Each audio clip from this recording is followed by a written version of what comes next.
Ladies and gentlemen, welcome to the I'm Telling God About This podcast. Man, it's been a crazy week. We've got, if you're joining us, I know we've got about 20 new subscribers. Welcome. This is your first time back with us since the last Charlie Kirk episode. Just mind-blowing the response globally. Not something I would have thought I would have said, but globally, the response to the martyrdom of Charlie Kirk.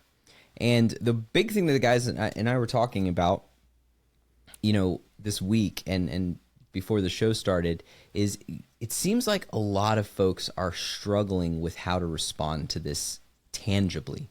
Last week we talked about, our initial reactions, like the emotional, wave and processing what this even means, right? But now that we've had some time, people are ready to get for feelings and thoughts to give way to action. And I'm sensing and hearing about a lot of dissonance and a lot of barriers and frustration and internal angst because they don't know how to deal with it. And the reason for that, I think, is that most people have segmented, I'd say this for the majority of Christians, maybe not the majority, but many Christians in America, certainly I'd in say the the West. majority. We could probably say the majority. I'm trying to be charitable. It's new, I know. That's not me, man. Not since last That's week, not my anyway. job. One of you two are supposed to be charitable. Not you two. Me and Nick are supposed to be uncharitable. Anyway, but my point is we segment, like a lot of Christians in America, we've just taken Christianity and we've made it this thing that happens on Sundays. Maybe you got a life group, you got church friends, right? Maybe you're even doing deliberate, relationships. You take scheduled trips to go do, you work your Christianity into your life, the busy and, important things that you have going on throughout the week. And what something like an assassination or martyrdom of this, size does is it bleeds into all the areas of your life. And so now all of a sudden we have Christians who are like, dude, I work with evil people. These people hate what I am. Maybe some of you guys have had the same thought, Charlie Kirk was kind of moderate. I'm actually he was moderate, but he lacked that flaw that you're illustrating, was that he did not segment his life into these are the Christian things I do, and these are the impactful, worldly, temporal things that I'm involved in. And Christians are struggling to break out of that exact framework. They've internalized a separation of church and state kind of mentality. And it's like, oh, I feel this massive emotional impulse to do because I'm in this culture that has revealed a visceral hatred for the good and a mad embrace of just ghoulish evil.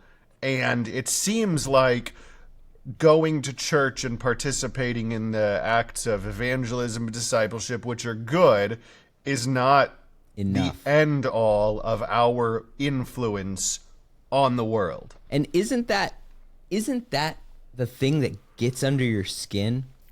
I don't know how many pictures and videos of pastors and stuff. It's like, yes, God is in control. Yes, God is sovereign. Yes, God will redeem this. But we were also called and gifted and ordained and placed over communities and people and given spheres of influence to do exactly that, to carry out the will of God, which is to redeem this situation. And what we're here to talk about today is why is this not happening? How did we get into this situation? What are some tangible things that we can do in our homes, in our lives, in all of those other areas that Christianity was just barely,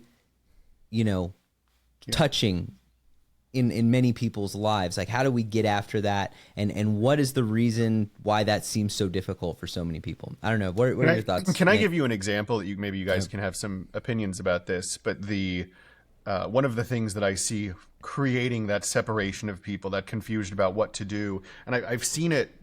You see it in platitudes that people say in response to tragedy. Things like, it's God's will, or, whatever, God wants to have happen will happen. It's this really misguided view of God's providence, which is especially funny to me because not one who attends a Calvinist church, I hear really Calvinist takes that suggest this really aggressive view of divine providence that says God is in control of everything. It's like, well, Charlie Kirk dying was God's will and maybe some good will come from it. And it really creates this separation between the Christian agency, that you are actually called to do things tangibly, and I think that you do see those sort of whatever God's will is to be done, and etc. And I think that's a mental that's a thought terminating exercise. Yeah, go ahead, Nick. Yeah, my mind's going all over the place, and I'm excited for how we'll chase down these different threads. Initially, the light bulb that comes to my mind is, we're not here to have a theological debate around faith and works, but we do see a lot of scripture talking about how they will know them by their deeds, by their works, by their fruit, yeah. By their fruit. And I don't know, I feel like I grew up in this framework where, I don't know, I always connected the dots that meant I was supposed to lead a small group at my local church, and that's how they will know us. And again, I'm gonna land the plane, but my brain is very scattered, and I imagine everybody listening is here. And if you're a Christian and you're listening, I would imagine you relate.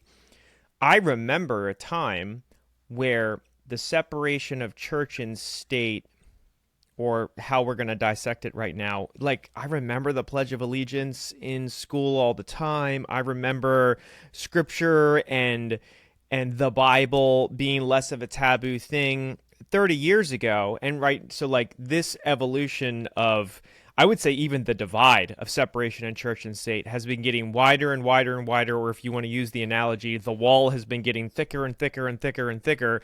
And then a moment like this with the assassination of Charlie Kirk, which some people are calling a martyrdom, and trying to figure out, well, why is this hitting so many people and what is happening? And it does appear as if, however thick that wall was, it just got blown to smithereens. And now it's like, what do we do with, where the Christians and then separation of church and state, and what do we do now? And I love conversations around how Christians should act and move through the world. Yeah. Because I've heard too many Christians say, well, I can't vote this year because they're both bad candidates. And this isn't a choice for a side. This is we talked about this ad nauseum on the podcast. Like, we're in a representative democracy. You need to go vote. It is a gift you've been given by God because you live in the United States of America in a democracy. And you don't get to pretend that the choices you have are something other than what you actually have. Correct. But it's more than just going and casting a vote. And by the way, it's not only just political engagement that we're discussing, right? Like, I think the better narrative is, as a Christian, Josh, I can't even remember if we pressed record before you said this, but your world should be defined by your faith. Every place you put your hand, every place you put your foot, every white picket fence you install, or neighbor whose mail or trash can you take up to his doorstep, or, I mean, the list is ad nauseum. Like, how do we parse that? Yeah, this is the point. It's a worldview. And the reality is, and this is what's hitting a lot of people in the faces, they can't hide anymore, right? Because because they're confronted with evil, and they're like, this is wrong. And moreover, like, I'm not willing to live and let live when the other side is not actually wanting to live and let live. For what are fundamentally pretty vanilla concepts of good and evil and, basic political theory.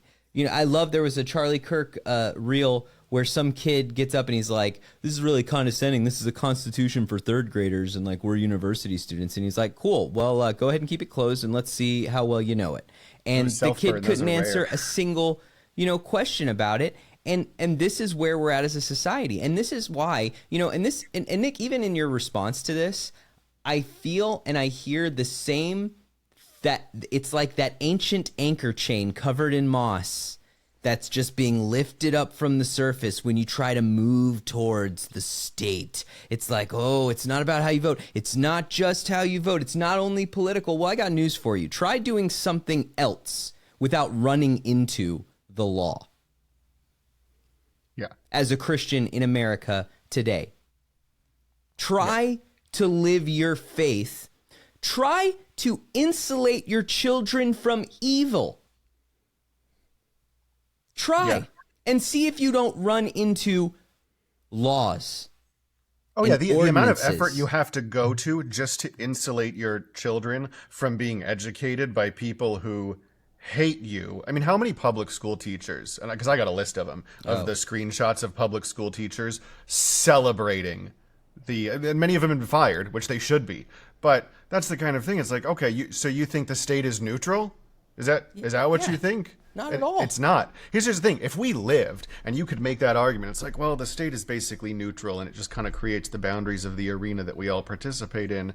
If that was a viable explanation for the way things are, I might say, oh, okay, fine, maybe we'll just leave the politics out of it. But we have not lived in a country with a neutral state probably ever, okay? There's no such thing as a neutral state, because for the 5,000th time, I'm getting it put on a t-shirt: promote good, punish evil.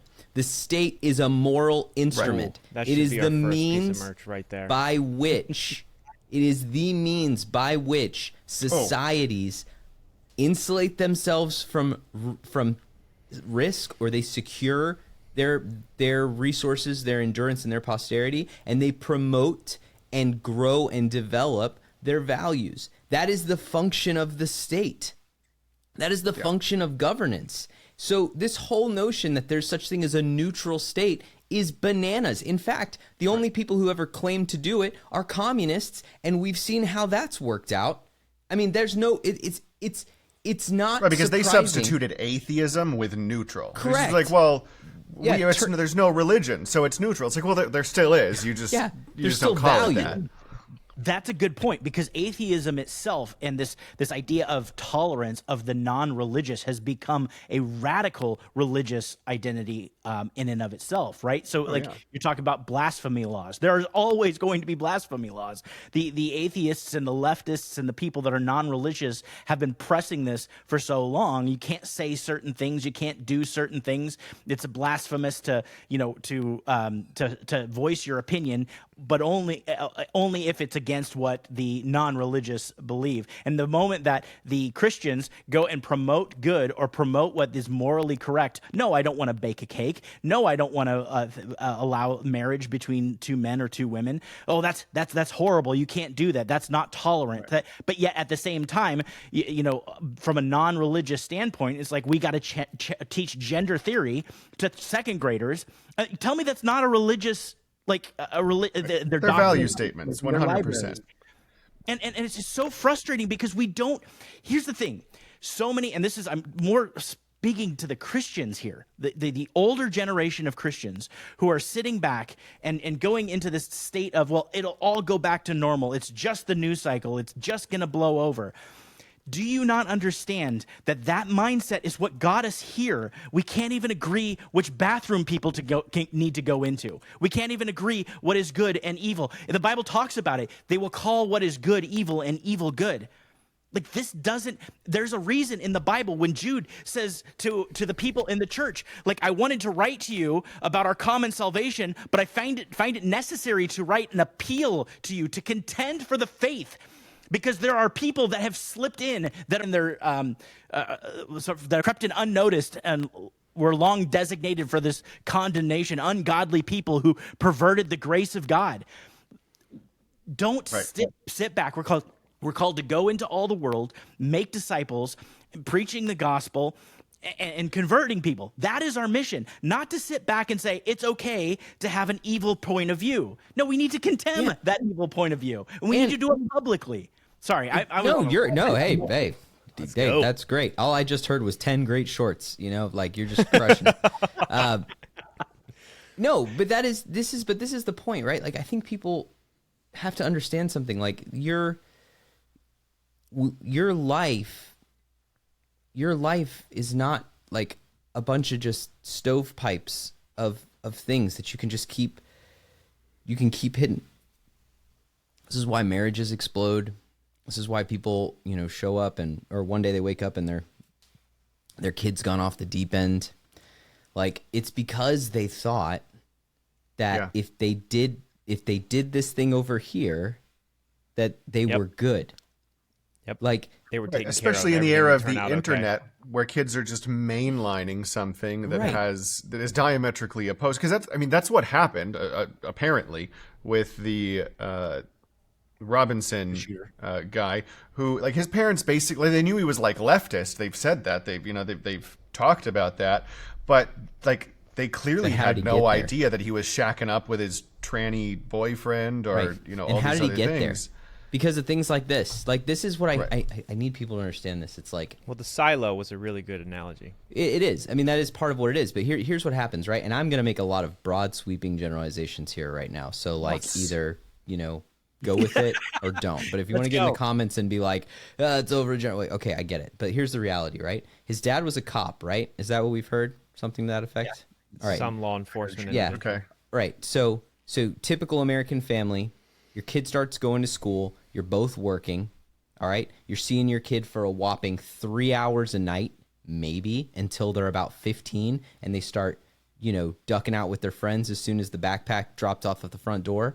And then what? You're seeing them on the weekend for a whopping 45 minutes, and then that's it. The most Or influential periscoped years. into an online terror Yeah. cell, as Yeah, the case may be. So they could get away with doing that, right? Because, hey, you got your freedom back, right? Your kids aren't pestering you. Listen, I'm a parent of 3.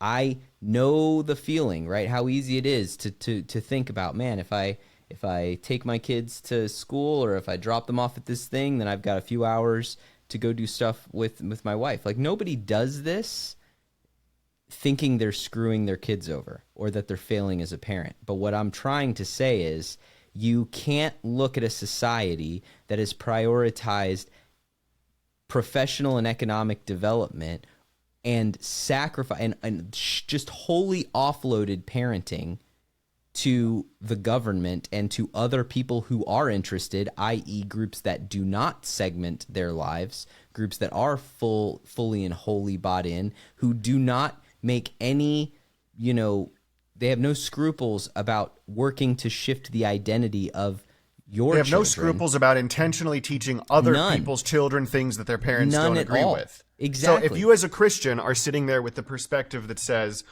"Oh, I guess I shouldn't preach to, where the children of an atheist might see it, because that would be, like a violation." It's like, Proselytizing. there's right. And it's like, okay, so imagine God came to earth and sacrificed himself to save people. Do you think he would be pulling his punches about the particular methodologies you use to get that message out?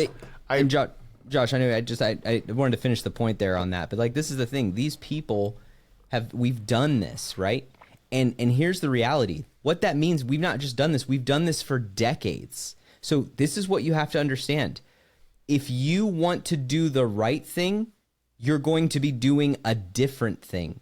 And if you've never moved, if you've grown up in one place and you've spent all of your time, you don't know what this is like. But let me tell you something. If you change cultures, it requires the wholesale retooling of your life. How you get groceries, where you buy food, what time of you eat food, what types of food you eat, what type of transportation you have available to you, what programs and things you get into. I live in Europe right now. My whole life and schedule and everything has been completely changed from what it is in the United States of America. Do you think it will be any less dramatic to pursue a life of holiness and righteousness that advances the kingdom of God than to plug into the American dream and think that like God accepts that as like an alternative course of action?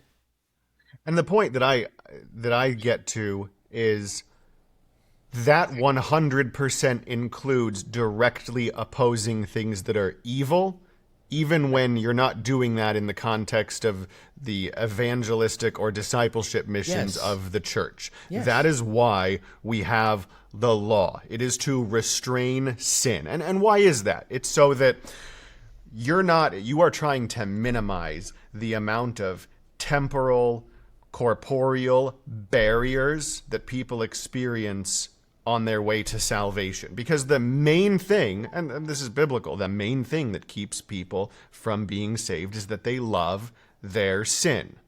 Okay? They can't break away from it. They can't resist it. And so if you, through your society, minimize, for instance, the temptation, like if you're not throwing porn in everybody's face constantly, you are going to ease the ability to reach those people because they will not be so thickly mired in sin in the the convenience in the alone. practical sense. Obviously, we all have the sin nature, but we know that it grows and metastasizes and grips a hold on you the more you participate in it. And there is, and not only that, but and this is another kind of, I think, theological mistake that I've heard people invoke wrongly, which is like, well, we struggle not against flesh and blood but against principalities and powers. And it's like, okay, that doesn't mean that those things don't have fleshly avatars that they're using to perpetrate 100%, evil. Tim. If someone breaks into your house with a gun, you don't say, I don't think my struggle's against flesh and blood here. That was not the point of that entire statement.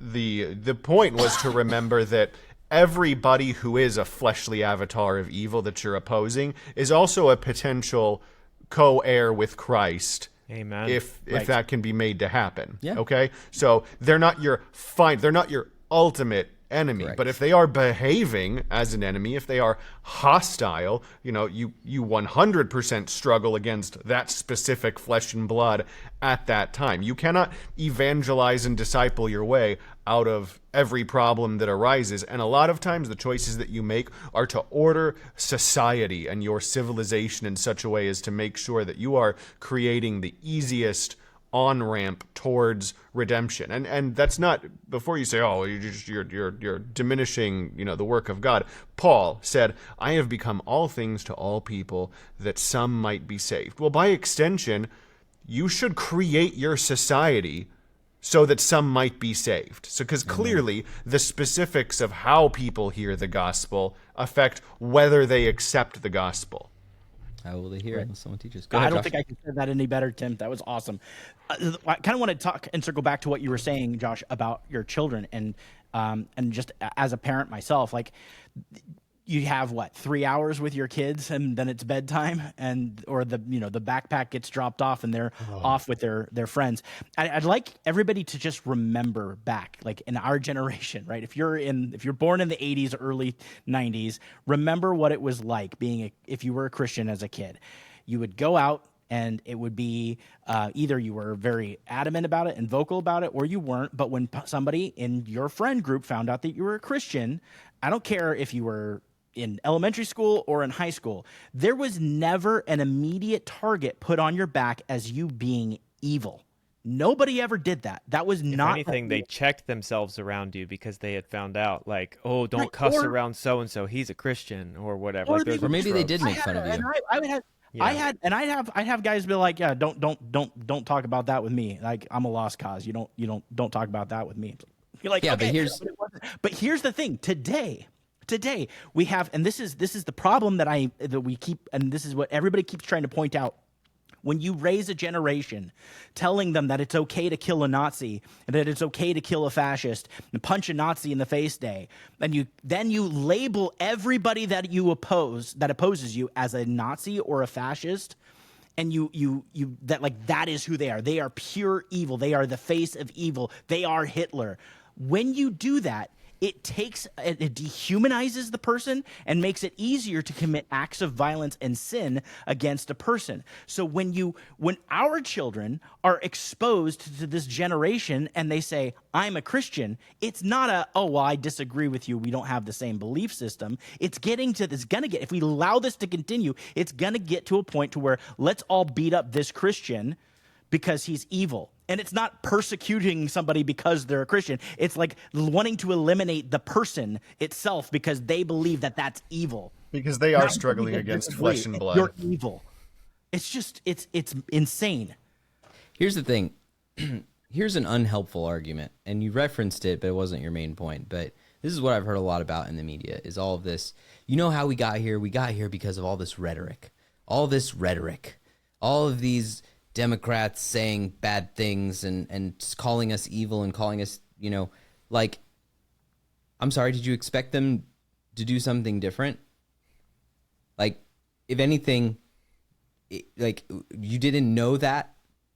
And I think this highlights the underlying point, is that many people who claim to be Christians have forgotten the fundamental Christian truth, which is that all men are sinful. Human nature is broken.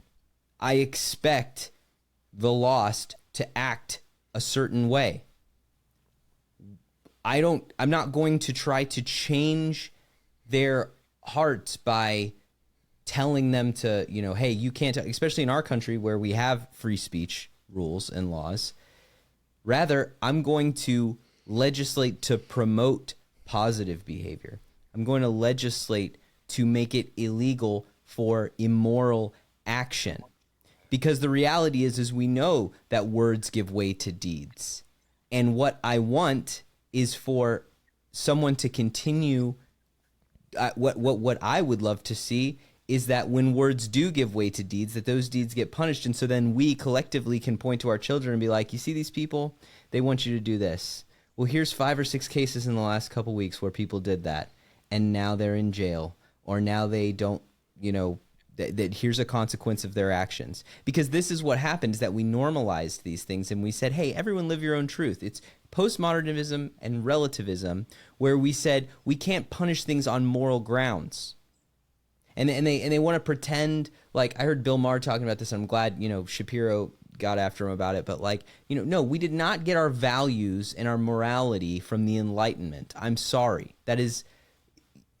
it's almost as frustrating as Christians who only study the early church fathers and don't actually read their Bibles. It's the same kind of thing. It's like you read history. It's like, hey, I'm just going to start at the Enlightenment, which was the birth of this perversion of postmodernism. They called it the Enlightenment while they were in it. How pretentious That's what I'm can saying. you be? Yeah, like, oh, we're going to do something totally different. Guys, we're in the Enlightenment now. Yeah. Behold. Like, behold, something That is a other red than flag. God. Let's see what happens. Well, here we are. And so I guess that's what I'm getting at, is if we start looking at our lives, living our lives in such a way. Well, actually, let me go back. Let's talk about how we ended up here to begin with. Why is it difficult for a Christian to live overtly in their faith in our society today? Because initial just thought fire back. We have found ourselves in a society that shuns and degrades and pushes down the deeds of Christians. Like, Christian deeds are not seen as good deeds. Because they don't believe that when we say what is true, what is good, true, and beautiful, they think that it is evil, ugly, and distasteful. Okay, so there's one. They don't want us to define what is good and evil by our moral system. When we can't use any justification for corrective action, right, or justification of our own behavior and choices, when we can't say, I did it because it was the right thing to do, when we can't say what you're doing is wrong, right? When we can't say those things, or the people because you're told that you are insensitive or mean if you don't. So at some point, we either became the minority in this country, or we started to believe that we were the minority in this country. And therefore, and why is that? Because the way we've talked about this before, right? Like, a constitutional republic is not majority rules. It's the opposite. It's a way to ensure the minority never gets trampled.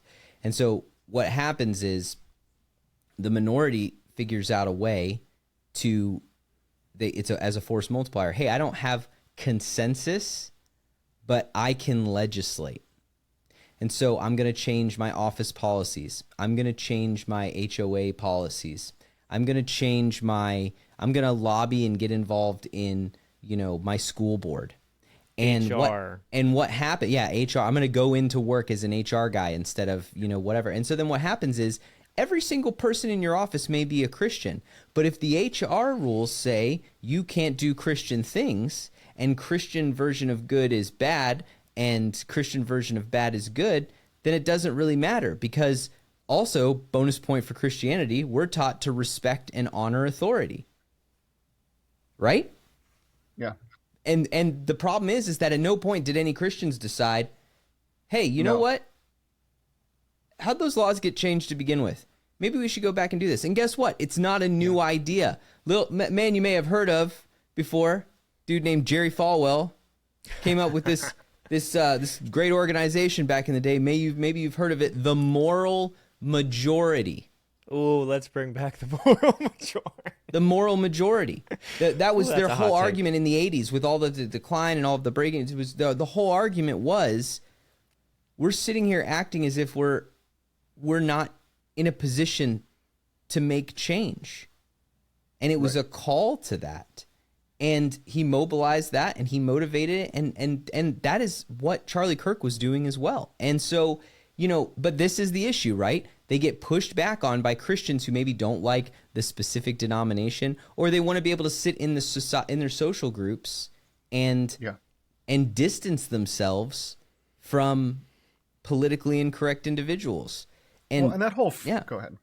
That whole framework was derived from early American tradition, which, because this was founded as a Christian nation. It was founded by Christians. It was inhabited by Christians, and Christian laws, explicitly Christian laws regarding things like faith and desecration and blasphemy. Those things very much existed all over the place. However, America was also founded in the wake of brutal sectarian religious violence in Europe between various stripes of, Reformation denominations in the Catholic Church and so on. And so what happened at the American founding was that we sort of distilled a general, non-specific Christianity and said, okay, we can all live in the practical world if we abide by these. We're all Christian in the big C church sense, and we don't need to mete out all of the particulars.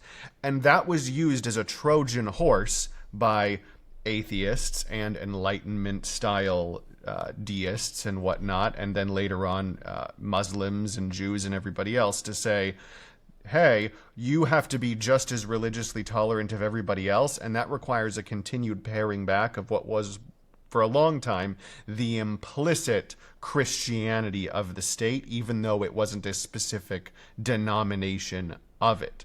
It was stolen slowly by expanding the universe of what had to be tolerated. George Washington used to order, this is what's cool things about being a chaplain, right? I get to read things like this.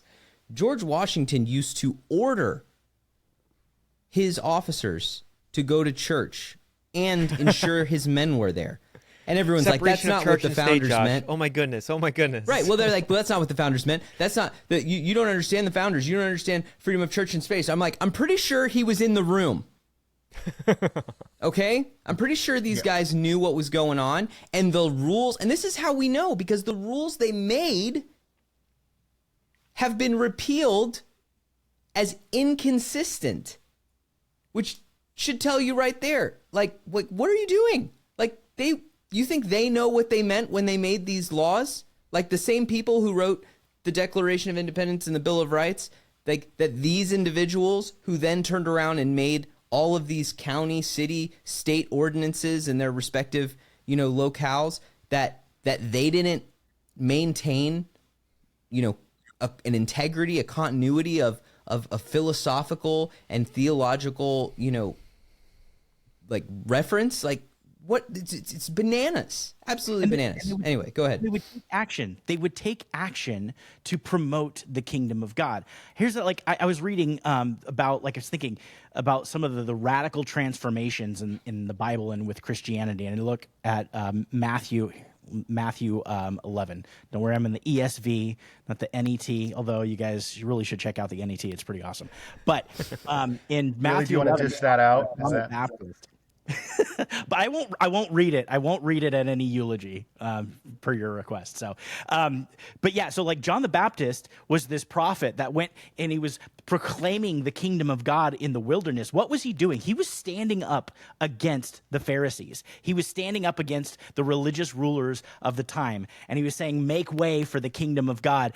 And then in verse 11, Jesus kind of goes on to talk to him about, John the Baptist being the greatest. And then he says in verse 12, he says, from the days of John the Baptist until now, the kingdom of heaven suffers violence, and the violent take it by force. For all the prophets in the law prophesied of John, and if you're willing to accept it, he is Elijah who is to come, he who has ears to hear, let him hear. This verse has been very much misunderstood. Like the kingdom of heaven suffers violence. I think the ESV has a good footnote. Has been coming violently. Do you think that John the Baptist was not violently preaching, not physically violent, but by force? That word in the Greek is forcefully, right? The kingdom of heaven has been coming forcefully, and forceful men, violent men, not from a standpoint of breaking things down or burning things down, but driven men are taking and bringing the kingdom by force. And that's exactly what Charlie Kirk was doing. And he was marrying that with a cultural mindset and engaging with people by force. He's saying, get to the front of the microphone if you disagree with me. Let's talk about your ideas and challenge me on Christianity, because that's the basis of all of this stuff. I think that's why so many of the apostles were murdered. That's what they were doing. That's a good point. Always give a defense of the hope that we have in us, and to do it in love, right? But we're always supposed to defend the faith. I mean, when I just quoted Jude, contend for the faith. We're always supposed to be engaging in culture, and that is exactly how I think that we get to the point of the Roman Empire embracing Christianity, and during the whole timeline. You have the Edict of Milan, right? Before the Edict of Milan in 313 AD, Christianity was outlawed. They operated in secret, yet they had such influence. They had a good percentage of the Roman Empire that was secretly converting to Christianity. And then around 311 AD.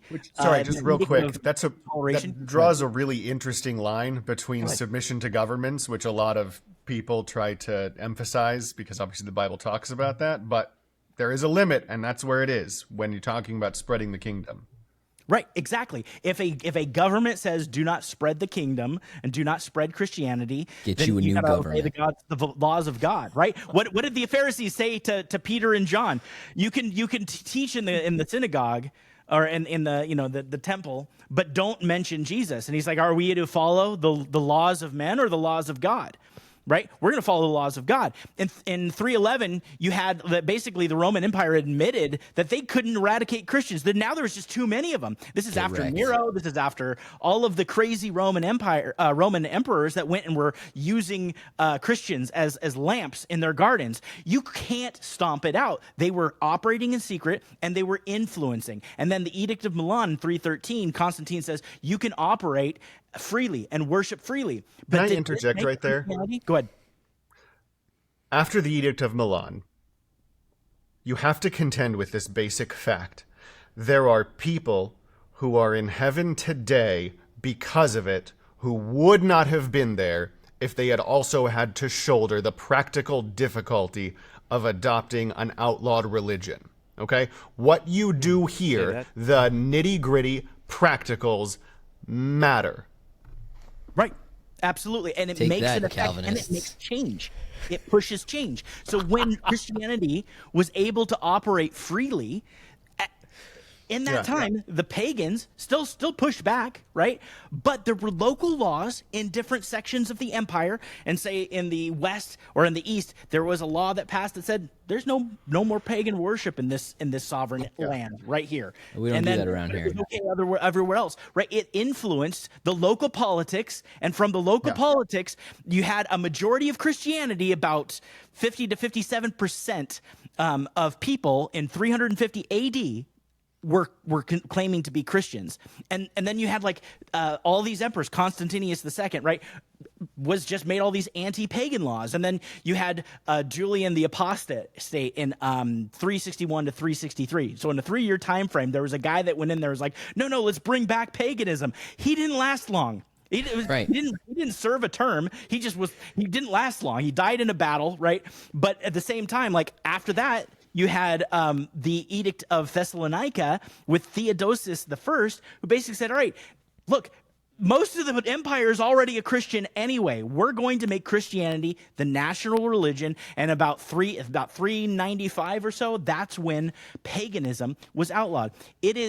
That is incredibly fast moving in consideration of the time. That's a generation. Do you know what's faster? It went from paganism and outlaw of Christianity to the outlaw of paganism and the promotion of Christianity. And what we do makes an effect. And I would argue that when we talk about what do we do, what are we supposed to be doing, and fighting against the powers and the principality, what that looks like is going on into public forums and talking about the gospel and contending for the faith and marrying the moral foundation systems and our politics with our theology.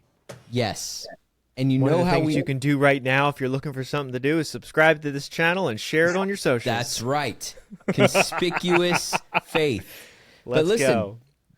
That whole narrative that Josh just laid out, in the first, in 300 years, where we go from one generation or 250 years, right? Where Christianity becomes, a global force. I want you to think about this. There's truth in this, and we're not the only people who saw it and who saw how it happened, because you know what happened in 30 years? In 30 years, the entire postmodern relativism as a worldview, LGBTQIA, PQRST, all of that became the religion and dominant worldview of Western society in my lifetime. And all of the people who were attending church at that time let it happen. 100% They were bullied. We don't want to tell other people. There was someone in the comments, and I'm thankful for the comment, but if you go down to one of our shorts, someone was like, my theology is really important for me, but I don't want to push it on other people. I'm sorry. Like, theology then you have bad theology. Yeah. All authority in heaven and earth has been given to me. Therefore, go. Yeah. It's theology is the study of God. If you worship the same God that's in the Bible, then that's everybody's God, whether they recognize it or not. Basics. We're just talking, you can't call good evil and evil good. That's theology, right? Yeah. Like, that's the foundation. I don't want to press that on anyone. But here's the thing. Come on.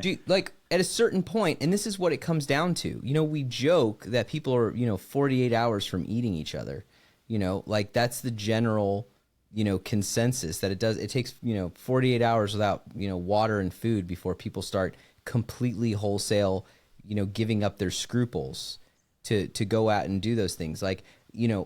Does it take somebody getting shot in an era of 4K video, a nonviolent person, if that's what it takes for people to wake up and realize that if you don't prioritize and stand up for what you actually need, nobody else is looking out for you. In fact, they're not just not looking out for you, they're actively seeking to destroy you. And so for all the other people, who are watching this, who are, from maybe a different perspective or a different viewpoint. The wrong perspective. Yeah. It's like, I think the most profound thing one of the most profound statements that's come out of this is from, there's a Virginia State legislator I follow, and I can't remember the guy's name.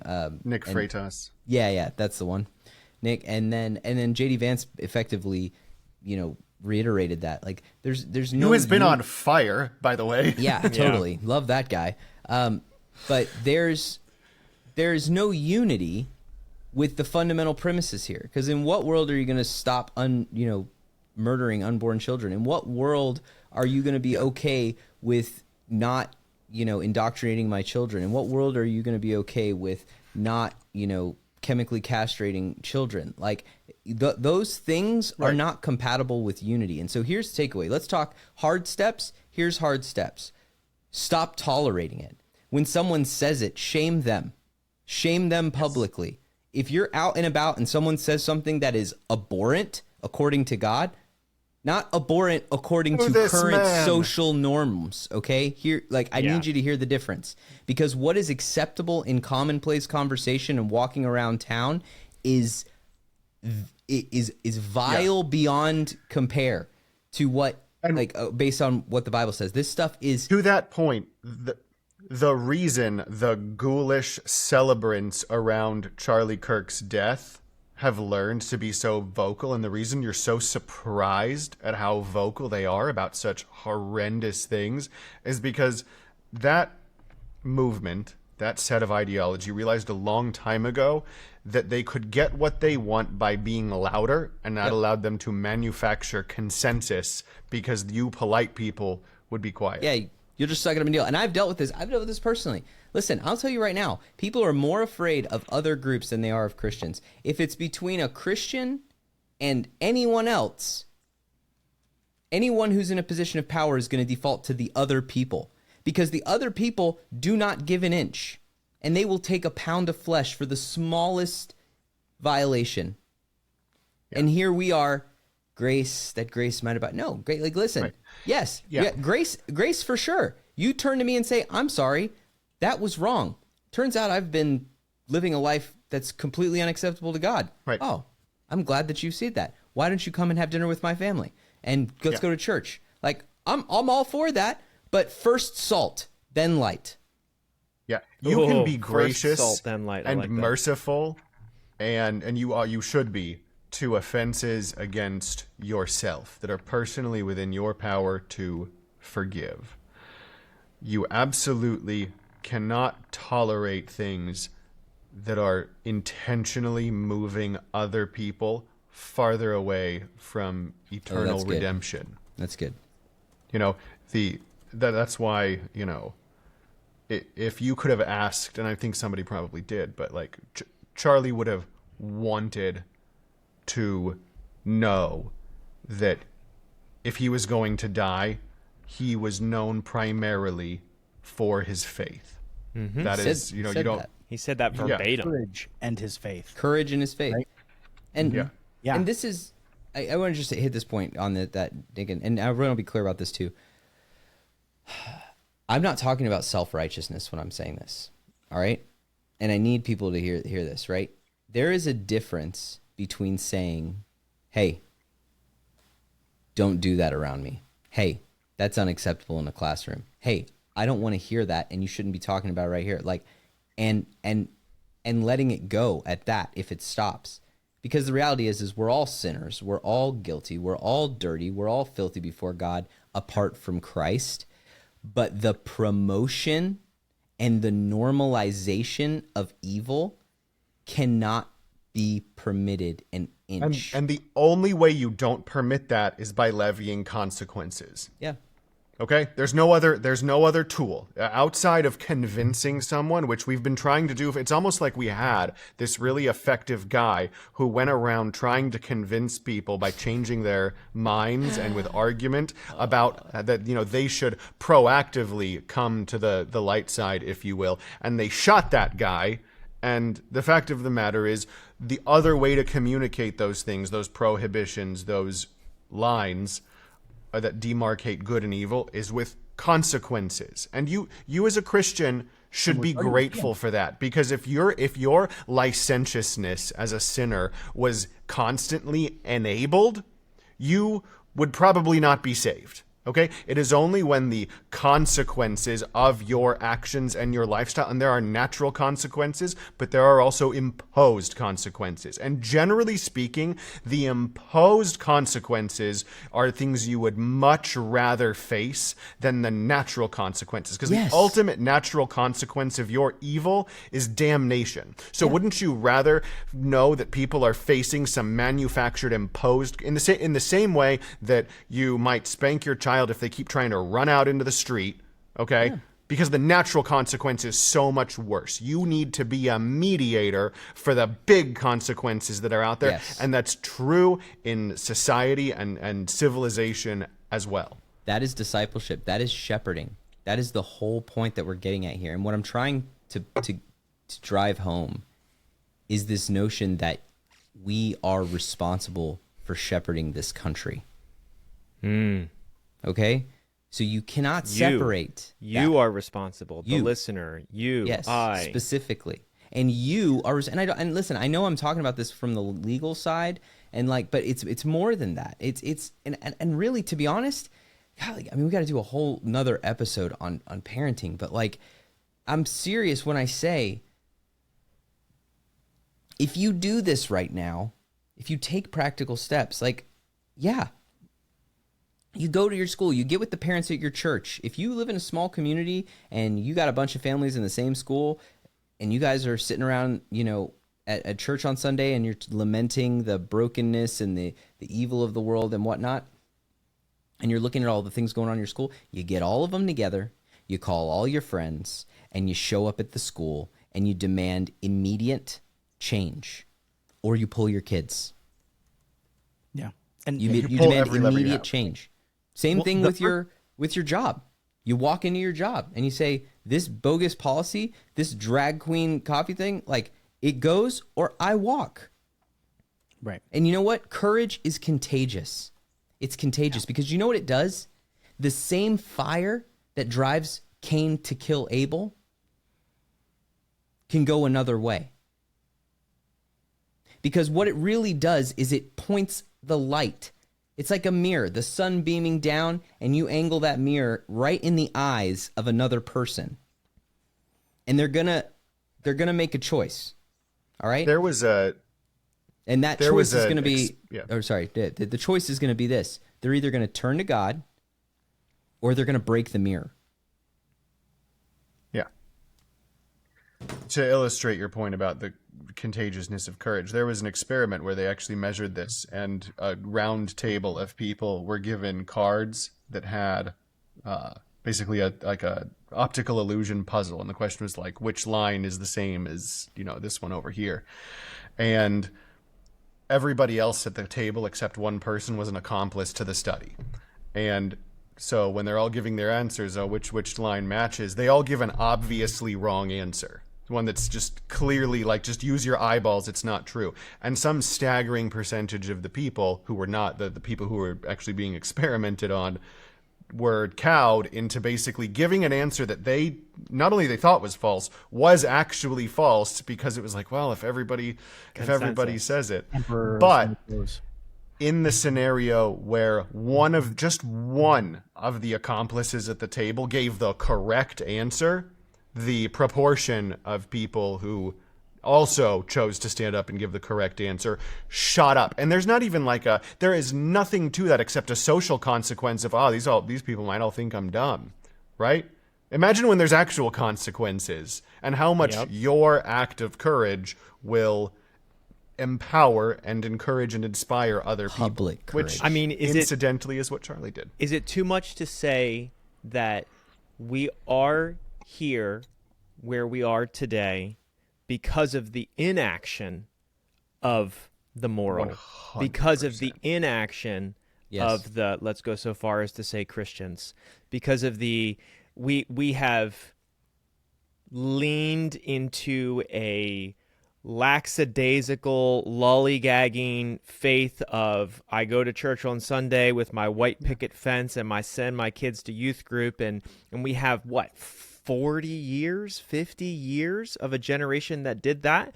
And then it's a unfortunately quoted trope, but the only necessary thing for evil to flourish is for good men to do nothing. Like, we have a multiple generations of Christians doing nothing. We see and we are called that we are to go, we are to be in the world, but not of the world.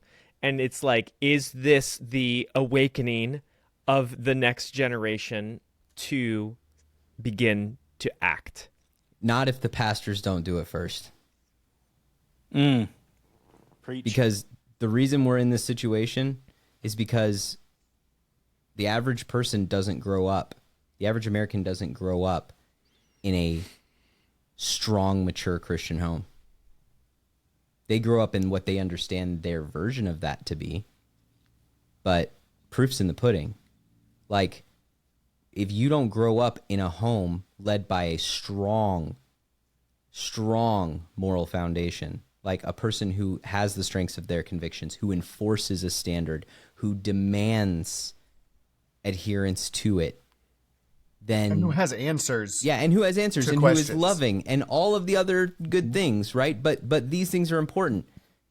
Then the only place you're going to get that in America is at the pulpit. And unfortunately, that's where we're at. It's because pastors have gotten up and said, you know, I don't want to get political. You know, I'm not going to say the thing. I'm going to talk about it without talking about it. You know, guys. Right. And if the pastor is too scared to stand up in front of a group of people who, in theory, agree with him, or in theory, accept the baseline premise that there is a God and there is a moral right and wrong, if they have no backbone to stand from the pulpit and say, you're like, not what my opinion is, but this is what the Bible says. And I want everyone to understand something. Everything that we've said in this podcast tonight related to this is backed in the Word. It's been brought 100%. up. And it's an explicit implication. It's not some like, well, you know, it's like that's one way to interpret. No, these are explicit concepts in Scripture. And pastors have not doing it. You know, I'm glad to see finally that that's happening, at least with some. But that's what's got to change. Pastors have to start demanding more from their parishioners. They need to start making... I think pastors first, their best, most visible option is to start demanding more from each other. How many pastors openly tolerate borderline or overt heresy in their own city? Right? Yeah. A few days before he died, Charlie Kirk called out Stephen Furtick, whose church is in Charlotte, North Carolina, and just tweeting at him, just being like, hey, so remember when you got all vocal about George Floyd back in the day, were you going to say anything about that Ukrainian refugee chick who was stabbed on your local train? Or was that, no? No, just virtue signaling then? So you're just dancing to the world's tune? Yeah. And so, because here's the thing, like, I'm sympathetic to pastors in the sense that, like, if you're a vocational pastor, you really don't interact with the world in the way that a lot of other people do. Your opportunities organically for that are just less, right? True. So, okay, maybe start by actually holding one another to account, right? And saying, hey, that's not the right thing. And I'm not talking about, getting into, a public, predestination debate or whatever. I'm talking about the actual tangible fruit issues that say, hey, it seems like you're a wolf in sheep's clothing. Interesting. And I want to say this to wrap that up, Josh. I'm sorry to give you that, to pass this over, but I want everybody to understand something, that we've been down this road as a humanity before. And here's what comes next. And I'll just go ahead and tell you. Here's what's going to come next. We're coming into the next Great Awakening. There's going to be some kind of big, huge hubbub. It's either going to be something. It's going to be a war. It's going to be, I didn't even have to say it. You said it for me. And here's what's going to happen. We're going to have another Great Awakening. That's what's going to happen. And you know what comes after? And the reason we end up with a Great Awakening is because of all the things that we're saying here. Because this is what happens when people start to become vocal about what really matters to them. And they start to care more about what God cares about and less about what complete strangers and people who you have no interaction with apart from in that little segmented part of your life. But when you really think about it, doesn't that seem foolish? That we give so much power to these people who are of very little to no consequence, that we would literally undermine our own core convictions, that we would literally sacrifice our children's safety, development, and freedom to avoid making waves and maintaining like social equilibrium over the opinions of people who have no problem publicly shaming you? None at all if you opened your Celebrating mouth? your death, even? Yeah, or celebrating your death. Because what comes next, though, and here's why we have to be guarded about this, but this is kind of my thing, is like, I know what happens after the Great Awakening. It does devolve. It will devolve into minor theological squabbles and shaming over that and greater denominational rifts. But you know what? I would rather be at the throat of other Christians over minutia theology in a world where it's illegal to be, to promote chemical Murdering your castration of babies. children or, this moral deviance. I would rather live in that world than the alternative. So before you get in the comments and start, ripping on like, well, this is just going to devolve into, whose theology is right. Yep, I'm sure it will. I'm sure it will. But you know what? I would rather be refining and honing the razor than getting gutted by it. Well, and we have some lessons from history when it gets to that hostility of that infighting. I think we could do better. And I think that there's evidence online right now of it already being better with the infighting about theology. But here's what I wanted to also say with as a piece of advice, I think, to our audience. With all of this, we need to be coming into our own community, right? If you don't have, we're just talking about, your friends or your kids' friends, they're out playing and you don't have any influence on who their friends are or on their friends' lives or who their friends are.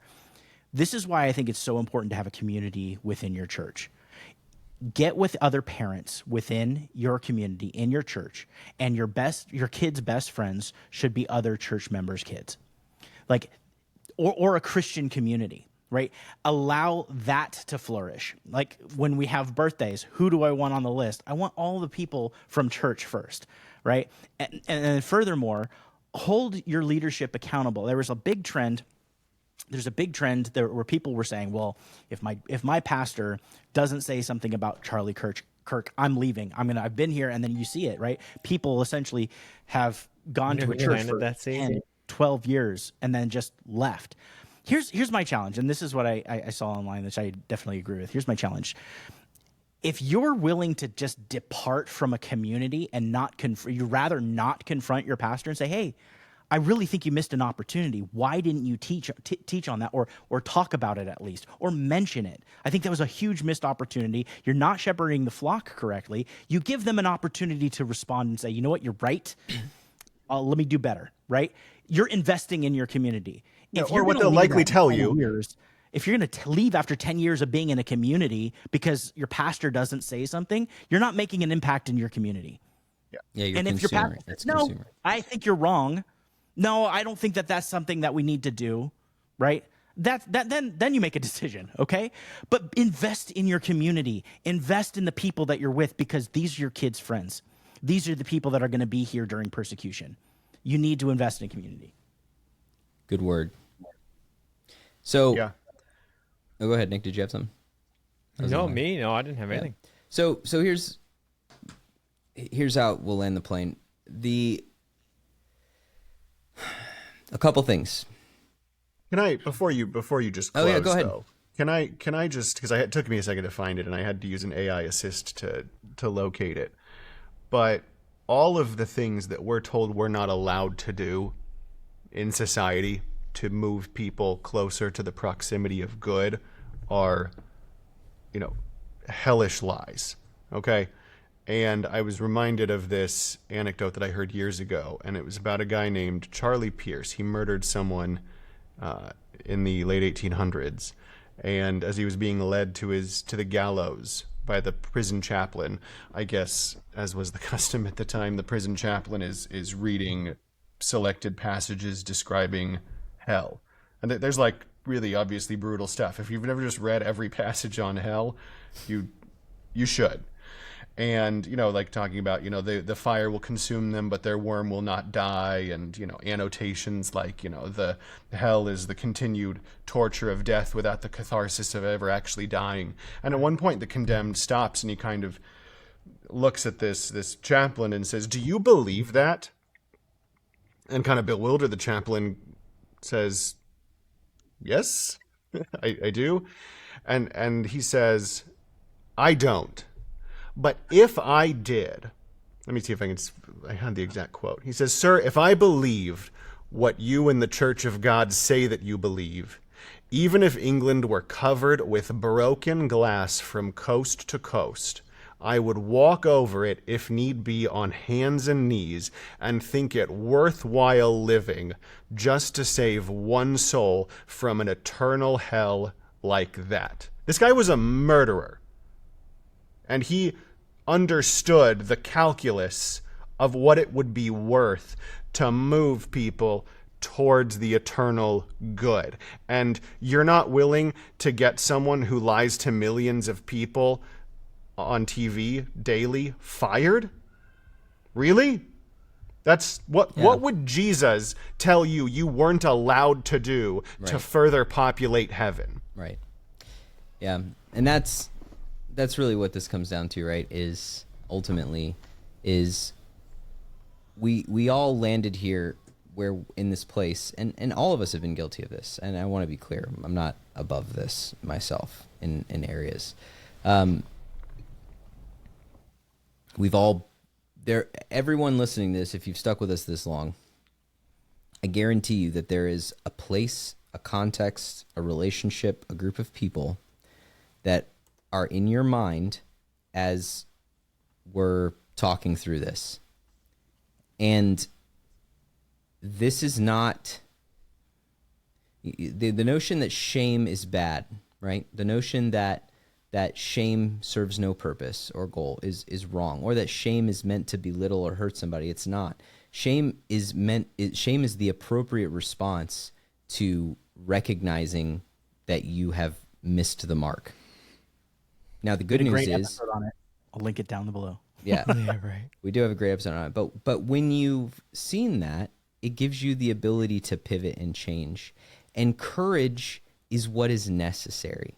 And so here's what I will tell you. If you don't believe me, if you think that this is, if you don't believe us, if you think that this is, it's a great thought, and these are just, four talking heads in a computer screen, who are doing this instead of doing what they're talking about. Just try, okay? Try one act of conspicuous courage in the face of evil. One act, and watch what happens. You will feel empowered. You will feel closer to God than you've felt in a long time. You will have people come up to you and tell you how your small, however small, act of personal courage drastically affected them. And then you reap the fruit of that. To know that God blessed you because he called you to be courageous in a corrupt society, and that through that, somebody's major life decision. And I'm telling you, I have experienced this firsthand, a small act of moral courage that led to a major act of moral courage in someone else's life, like life-changing acts of moral courage, that by the grace of God, I can say I got to be a part of that. And that inspires me to greater acts and greater confidence. And when everybody, to Josh's point earlier, that's exponential. It's logarithmic's more than exponential, right? Is that right? No. It's the other way around? No. Exponential's more than logarithmic? Logarithmic is the inverse. Sorry, I'm Well, nerding out. It's, Yeah, it's the other way around. Inverted, but... Yeah. Anyway, the point is, it's a lot bigger. Okay. Geometric. If you want to go above exponential, you go geometric. I didn't know that, but see, this is why you come to this podcast, folks. So you get theology and you learn new words. All right. So anyway, my point is this: like real acts, genuine acts of personal courage. So find that, write it down, share it in the comments. I want to hear about it. If you have a win, if you have a personal story or anecdote of this, if you've got something from the last couple weeks, if you've been inspired by this, I want to know. I want to hear about it, because this we're all walking this road together in the aftermath of this, and we're all trying to do our job. And I'm telling you, the statistics don't lie. The statistics say that the majority of you listening to this are men. And so all of us have a role and a responsibility, and women too, but in this context, a role and responsibility to lead in our communities and in our families. And so if you're inspired by hearing us, give that back to us. Let us hear from you in the comments. Let other people who read and watch hear that as well. Don't hide that or keep that to yourself. All right, that's all I've got. Anybody else? Parting thoughts? Like, subscribe, leave a comment. We're here for the ride. Share this episode with a friend who's a Christian who you know might love it. You can now buy the white freedom shirt or pre-order it at nice. That's going to sell Turning out. Point. So I already ordered one. If you are one of those people who, after this event, decided that you were going to buy a Bible and go to church for the very first time, welcome home. Welcome home. Dig in. Find somebody to disciple you. Find a church, a Bible-believing church. Get your kids out of public school. Join a community. Homeschool. Welcome home. I'm just kidding. Sorry. Josh, it was a beautiful moment, and I ruined it. All right. Get off my lawn. Can't gaslight us. Get off my lawn. You can't gaslight us. We know you want to talk about receipts. I got human history and Western civilization. All you have 20 years of dumpster fires, purple hair, people who don't know which bathroom to go into. Get off my lawn.